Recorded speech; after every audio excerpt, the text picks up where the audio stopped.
वळूयात पुढल्या बातमीकडे। उद्या ओबीसी नेत्यांची बैठक आहे। फडणवीसांनी ही बैठक बोलावली आहे। मराठ्यांच्या जीआर वर सविस्तर चर्चा या बैठकीत होणार असल्याची माहिती परिणय फुके यांनी दिलेली आहे। महत्त्वाची बातमी आपण पाहतोय। उद्या ओबीसी नेत्यांची बैठक आहे। फडणवीसांनी ही महत्त्वाची अशी बैठक बोलावलेली आहे।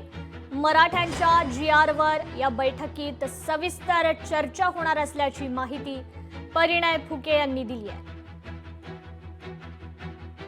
2 सप्टेंबर 2025 ला जो राज्य सरकारने जीआर काढला, त्या जीआरमुळे मोठ्या प्रमाणात ओबीसी समाजामध्ये गैरसमज निर्माण झालेला आहे आणि या संदर्भात अनेक ठिकाणी संपूर्ण महाराष्ट्रभर मोर्चे आंदोलनं सुरू आहेत आणि उद्या या संदर्भातली बैठक आयोजित केलेली आहे। या बैठकीमध्ये माननीय मुख्यमंत्र्यांसोबत दोन्ही उपमुख्यमंत्री माननीय शिंदे साहेब, माननीय अजितदादा पवार साहेब, सोबतच उपसमितीचे अध्यक्ष माननीय चंद्रशेखर बावनकुळे साहेब, ओबीसी मंत्री माननीय अतुलजी साळवे साहेब, छगनजी भुजबळ साहेब हे सगळे उपस्थित राहणार आहे।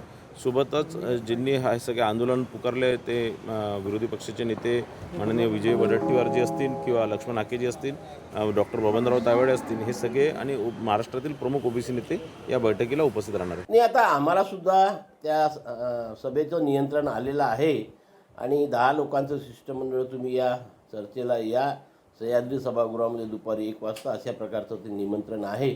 बाकी विषयपत्रिका अजून आलेली नाही आहे, त्याच्यामुळे कुठल्या मुद्द्यावरती ही चर्चा होणार हे अजून स्पष्ट झालेलं नसल्यामुळे मी त्याच्यावरती फारसं वक्तव्य करू शकत नाही। 25-30 प्रतिनिधी त्या बैठकीला उपस्थित राहतील।